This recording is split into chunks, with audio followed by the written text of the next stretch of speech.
Ustedes saben que la gente comenta, y cuando la gente comenta, me da el derecho a contestarle a sus comentarios. Aunque algunos no están muy convencidos de que así debiera ser, sino que yo debería callarme la boquita, pues he decidido no hacerlo. Entonces, en esta ocasión, estos son nuestros comentarios suntuarios.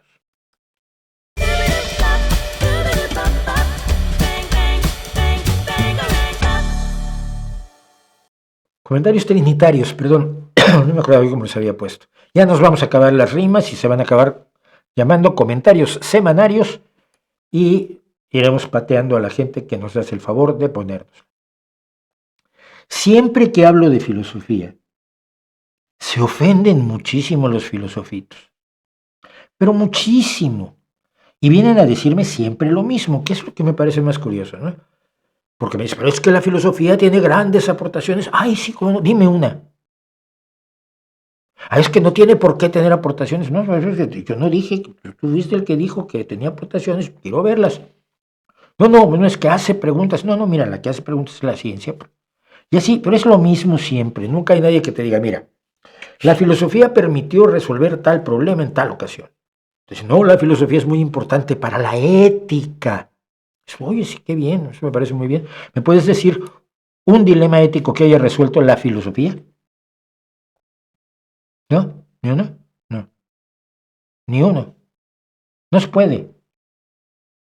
La ética no ha resuelto ningún problema ético, porque voy a echar mano de la ética para resolver problemas éticos en vez de echar mano de la realidad, de los hechos, de los datos, del sentido común y de las mejores opciones de la vida real. Bueno, pero así los tengo yo muy enojados. Y entonces empezamos con nuestro primer compañerito, que es Rafael Pérez 5834. A esto siempre lo dicen. ¿Haces filosofía de la ciencia? ¿Lo sabías? Te atrapé. Estás rezando. Es como los que me atrapan cuando digo Dios mío. No dice nada cuando digo por Zeus o cuando digo por Tutatis. Por Odín ya casi no lo digo. Pero cuando digo por Dios, tú eres ateo, pero dijiste por Dios, ajaja, te atrapé. Estás rezando. Entonces Rafael Pérez 5834 dice, ¿haces filosofía de la ciencia? ¿Lo sabías? Y yo le contesté, mira, eso dicen los bobos que a pensar le llaman filosofar, sin darse cuenta de que deslegitiman la profesión, sus diplomas y la lata que dan. Lo que quiero decir allí es que, en resumen, si yo estoy haciendo filosofía de la ciencia sin necesidad de la carrera, los que hacen la carrera están perdiendo el tiempo. Diego Occhipinti, creo que se pronuncia en italiano, creo que usted no está adoptando una postura científica, sino cientificista, y siempre sale, que contradice las bases mismas del pensamiento científico. ¿Por qué? No me dice. Por otro lado, ya vio, entre otras falacias utiliza la falacia ad hominem como fundamento de una no argumentación. La filosofía y la ciencia, y aquí es donde te dicen, la filosofía y la ciencia deben estar hermanadas e interconectadas, la una sin la otra se perjudican mutuamente. Es una afirmación gordísima, pero no podrías sustentarla. Así como sustentas la otra de que el cientificismo que tú dices que existe, que yo nunca he visto, contradice las bases del pensamiento científico. Bueno, no lo hizo. Así que le digo yo, lo que tú creas, como las creencias de todo filósofo, no tiene ninguna validez. Lo que haces es precisamente un ad hominem. Me acusas de una posición cientificista que no defines, que supones denigrante y con la cual me haces a un lado sin contraargumentar. Tampoco sustentas tu creencia religiosa de que la filosofía, que no hace nada, y la ciencia, que te permite incluso decir esta tontería en YouTube, deben estar hermanadas para que los licenciados en filosofía sigan viviendo sin trabajar. Solo dan homilías y se ven impotentes ante los argumentos. Filosofismo, pues, ya dijimos que si hay cientificismo hay filosofismo, y tengo un video que pueden ustedes, por supuesto, ir a disfrutar, que se llama Filosofismo. Giovanni Valencia 7017 El problema de mucho del jazz moderno es que está más hecho para que lo escuchen los músicos. Las canciones son más hechas como ejercicios de jazz que algo emocional. Y yo le contesto, contundente, exacto, no es música para el público. Y esto me pasa en todas las artes, y como me pasa en la divulgación. Yo hay cosas de jazz o cosas de artes plásticas que entiendo que están hechas para pantallar a los colegas. Mira, soy capaz de esto. ¡Qué técnica, qué maravilla! No, y lo hago en 7 octavos para luego hacerlo en 9 quinceavos y corro a 17 veintiunavos. ¿A que tú no has manejado el tiempo así? Pues no, la verdad, bien. Oye, qué bien está tocando fulanito. Pero es más frío. Me pasa con Ingrid Malmsteen en la guitarra. Lo siento frío, no me dice nada. No es Nuno Betancourt, por ejemplo, o no sé, Buddy Guy, que es uno de los guitarristas que más me hace llorar cuando quiere el tipo, o Popachovi. Bueno, no es música para el público, cuando no es pintura para el público, cuando es para los críticos o para los expertos o para los colegas, a mí déjenme fuera. A mí me interesa la música que es para contarme cosas, a mí como público, nada más. Luego, dice, señor Mauricio, no me digan señor, soy Mauricio. Diego Andrade, IS 2KL. ¿Podría ser un comentario del comportamiento de Musk y el Asperger? ¿Cree usted que el hecho de que tenga Asperger sea una razón para tenerle compasión por sus comportamientos? Gracias por responder. Mi opinión, ni un poquito. El Asperger no es una discapacidad, ni te hace tonto ni irresponsable. El Asperger hace difícil la socialización y hace que la atención se centre en sus intereses. Y lo sé porque yo estoy más o menos diagnosticado de Asperger. Por eso soy tan antisocial. Pero nada más. Y ahora los mismos que lo llamaban genio dicen que es un bobo que no sabe que un saludo nazi es un saludo nazi. Inaceptable. Y ojo, aquí decir, el Asperger te hace esto, no. Llamamos Asperger, que tiene Asperger a una persona que tiene eso, problemas para socializar, que luego se clava mucho en cosas, luego ya se aburre, es lo que me pasa a mí. Pero no quiere decir, o sea, se le llama Asperger al conjunto de síntomas, no es que el conjunto de síntomas sea producto del Asperger, esto es más complicado. Bueno, Adrián Núñez 2939 dijo sobre la conversación que tuvimos, querido Jonás Fernández y yo. Causa risa porque tristemente es hasta gracioso que de nuestro principal aliado al otro lado del Atlántico y un país bien serio y fiable hasta hace poco, calculo que habla de Estados Unidos, hayamos llegado a plantearnos la no tan hipotética situación de que use la fuerza para quitarle una parte de su territorio a un miembro de la Unión Europea y de la propia Alianza Atlántica. Pues que es de locos. Es que es de locos. Y si al final lo hace, ¿en qué se diferenciaría con Putin en Ucrania? En nada, si por eso Trump admira tanto a Putin, hombre. ¿O por qué China no iba a hacer lo mismo con Taiwán? Que estamos al borde de que lo haga. ¿Deberíamos entrar entonces la Unión Europea en guerra con Estados Unidos para defender el ataque? Da cada vez más miedo cómo el mundo va dirigiéndose al pensamiento de tomar por la fuerza en vez de la cooperación y el respeto al derecho internacional y a los tratados. Simplemente tiene toda la razón del mundo. Pero yo simplemente le puntualizo, si Estados Unidos ataca a un país europeo, no hay opción. Por respeto a los tratados internacionales, hay que defender al país europeo. Y Estados Unidos lo sabe. Trump puede que sea imbécil, pero sus generales no tanto. Por lo menos eso espero, pero ya eso ya no lo dije. Pedro Pérez, CY8FO. Los clientes consumidores eligen libremente entre las empresas a los que ofrecen mejores productos, servicios, precios y honestidad. ¡Tadarán! Los consumidores revisan y premian con su afluencia a los empresarios que satisfacen mejor sus expectativas. Híjole. Y entonces yo le respondo. Me da mucho gusto que creas en la verdad oficial. Nunca en la historia del comercio Ninguna empresa ha engañado a sus consumidores, ninguna ha abusado de ellos, ninguna ha hecho publicidad engañosa, ninguna ha mentido en sus etiquetas o en sus formulaciones o en los beneficios o riesgos de sus productos. Son puras, nobles, la perfección moral ante los pecadores humanos.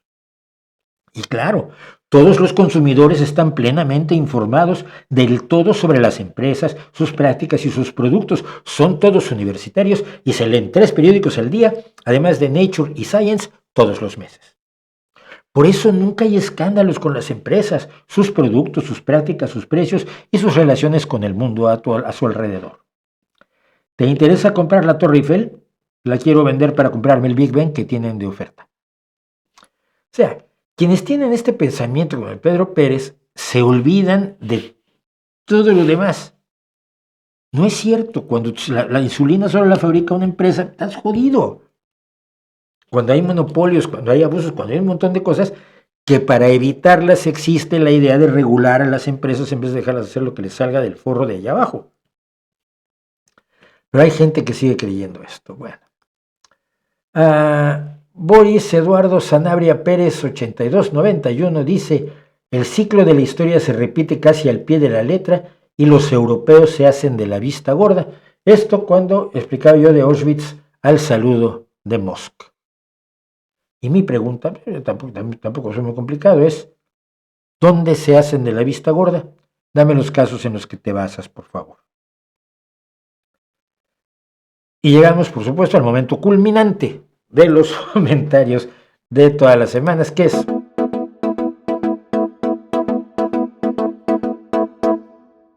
y el tonto comentario de la semana es de El Yui. ¿Cómo me gustaría tener tu nombre y tu foto, papá? Y me dice: increíble que te hayan pedido un debate con Laje, teniendo en cuenta que sos totalmente irrelevante y nadie te ve. Y le respondo: ¿me ves tú?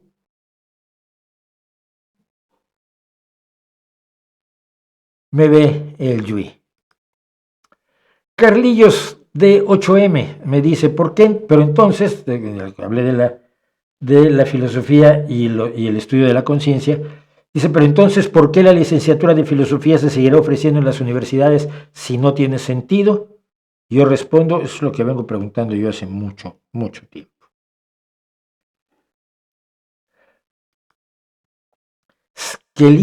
Skelly Ninja, madre mía, qué nombres. Entonces, Mauricio, sí ha habido terapias de reasignación de sexo, tanto hormonal y quirúrgicamente en menores de edad e incluso en niños. Pensé que era un mito que la derecha está propagando.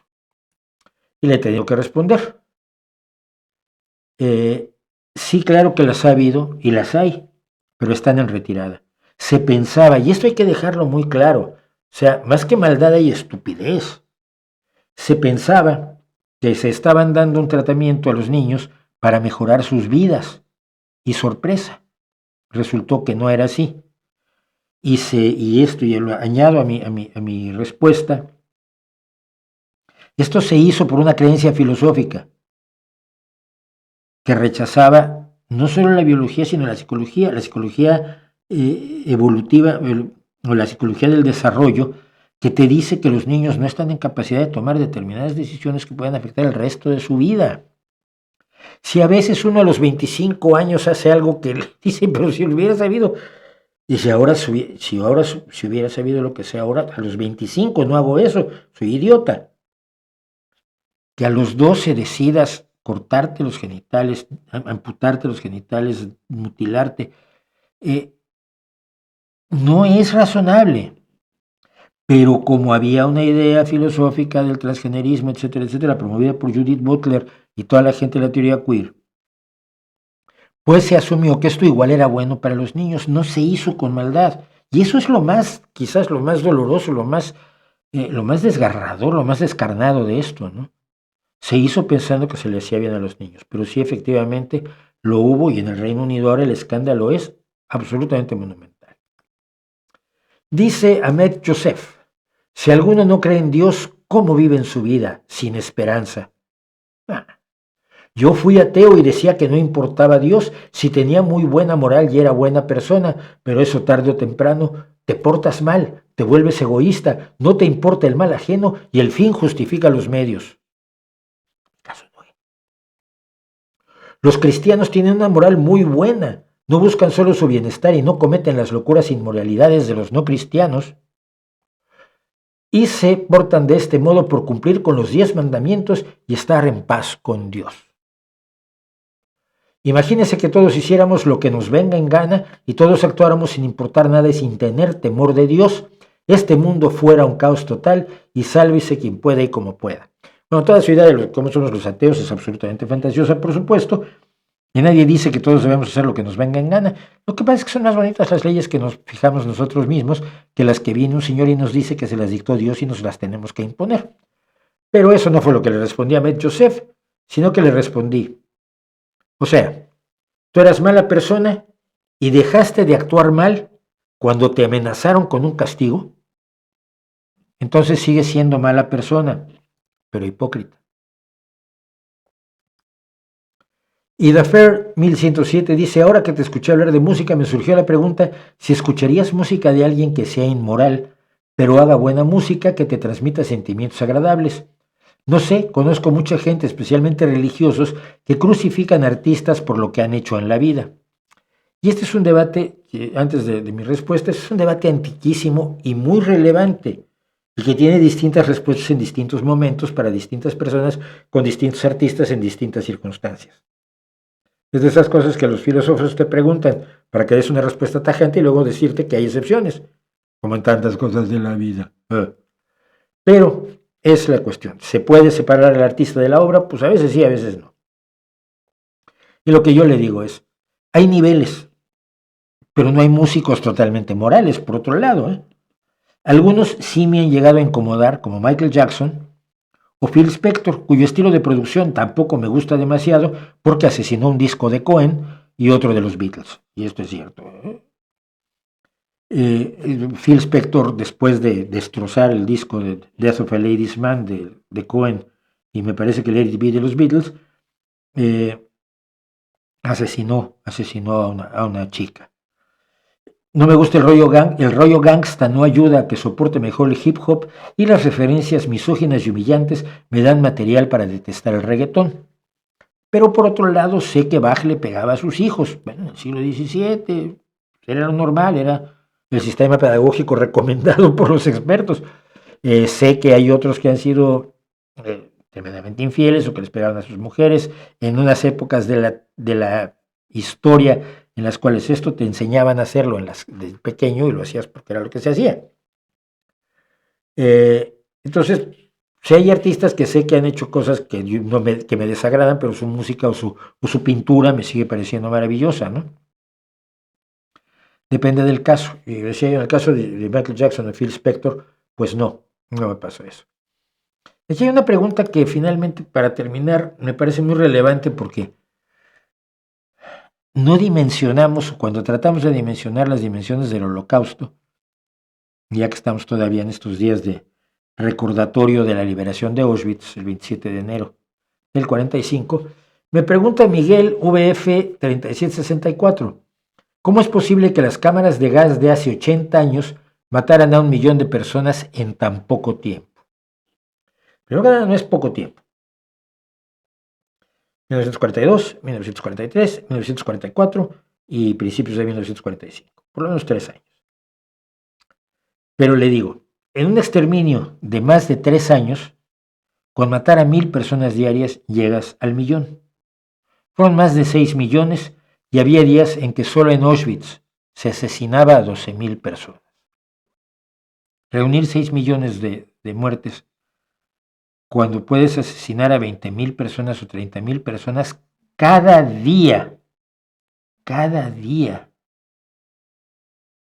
no es difícil, pero el número simple y sencillamente nos desborda la cabeza. Y eso creo que es lo más relevante. El número de veras va mucho más allá de lo que somos nosotros capaces de valorar. Y con eso llegamos pues al final de nuestros comentarios, que fueron trinitarios esta semana. Ya voy haciendo lo que se me ocurre, total.